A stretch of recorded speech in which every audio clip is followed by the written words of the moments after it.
présence de la forêt de Harakta sur le site de Sidi El-Ghith. Oui. Qu'en est-il justement de ce couvert végétal et de cette forêt proprement dite? La forêt de Sidi El-Ghith, on parle toujours de Jbel Sidi El-Ghith. Jbel Sidi El-Ghith, elle est caractérisée par deux types de forêts. La première, c'est une forêt autochtone, c'est la forêt de chêne vert. Avec son sous-bois, le chêne vert, c'est une espèce méditerranéenne. Elle caractérise le pourtour méditerranéen. D'ailleurs, on a situé le climat méditerranéen par rapport au chêne vert et non pas par rapport à l'olivier. Olia européa, puisque Olia européa, elle est reboisée pour l'agriculture, elle est cultivée pour des barrières et beaucoup de choses. Mais l'espèce la plus caractéristique du climat méditerranéen, du pourtour méditerranéen, c'est le chêne vert. Cette espèce est une espèce autochtone, elle est caractérisée par un cortège floristique et un sous-bois bien précis et bien spécialisé suivant le sol, soit un sol calcaire ou bien grès humide ou bien sol siliceux. Maintenant, on a une introduction sur ce territoire de cette espèce. C'est le pin d'Alep. Il y a 2 siècles, il a été introduit pour reboiser. Maintenant, il devient spontané. On trouve dans des forêts de chêne vert naturelles, autochtones, on trouve le pin. Et on trouve maintenant des forêts de pin d'Alep. On peut dire que c'est des forêts, on dirait c'est autochtone, puisqu'elle concurrence la forêt de chêne vert.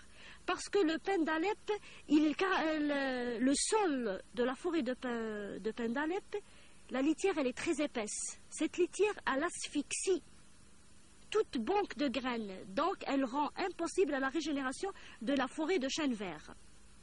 Premièrement, et aussi les racines du pin, elles sécrètent un acide. Cet acide, il rend le sol un peu acide qui est impropre à la régénération aussi de la végétation du chêne vert.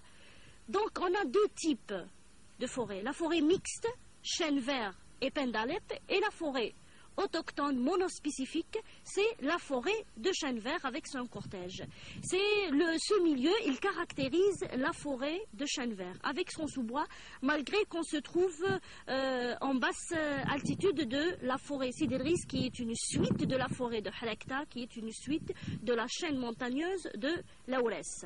Que connaît-il justement des plantes médicinales, des sous-bois du chêne lièvre?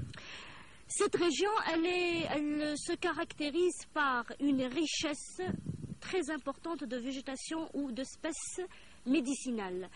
Vous avez devant vous un exemple, le genévrier oxycèdre, qui est le genévrier Juniperus oxycedrus. On fait de ce genévrier un huile qu'on appelle l'huile de cad. On l'appelle, je crois, par son nom vernaculaire arabe, le gatran. Ce huile, il est utilisé que ce soit pour les cheveux ou pour autre chose. Parfois, on dit que c'est un insecticide. C'est pour cette raison ils le mettent devant certains enfants. Et les vieilles, ils l'utilisent comme pour la sorcellerie. Donc, il est contre les mauvais esprits, le mauvais œil. Mais non, c'est un insecticide. C'est pour cette raison qu'on l'utilise surtout pour les enfants, les bébés. Il y a aussi une autre espèce médicinale qu'on a trouvé le thym. Le thym, c'est contre la constipation. C'est contre la constipation. Il facilite la digestion il y a aussi le teucréon polyum, qu'on appelle en arabe le khayata. C'est pour les blessures. On utilise cette espèce pour les blessures. C'est un cicatrisant. Il y a le ronce. Le ronce, c'est une espèce qu'on consomme. Le cortège floristique de cette forêt, on a le chêne vert qui est en semis. Ça prouve qu'il est bienvenant, qui n'est pas même à basse altitude on le trouve. Il y a le Pistacia atlantica qui est caractéristique du zone semi-aride. Il y a l'Ampylodisma mauritanica, qu'on appelle le 10. Cette espèce, c'est une espèce fixatrice. Si on reboise avec cette espèce, on fixe tous les terrains qui sont évoqués à un glissement. Ou bien dans le risque, il y a l'érosion. C'est contre l'érosion où il n'est pas vraiment préférable par le pâturage. Il y a aussi le sédum. Le sédum, c'est une espèce fixatrice. Il y a le cotylédon. Ça, c'est les espèces rubicoles. Le cortège floristique, il y a le Olea-Oleaster. On a aussi le cyste salvifolius. Ce cyste, il signale une dégradation, un début de dégradation. Donc, on peut dire qu'il y a un piétinement dans cette partie. Il y a aussi la coupe pour le bois pour se réchauffer. Et aussi, peut-être qu'il y a un commencement d'urbanisation pour cette zone.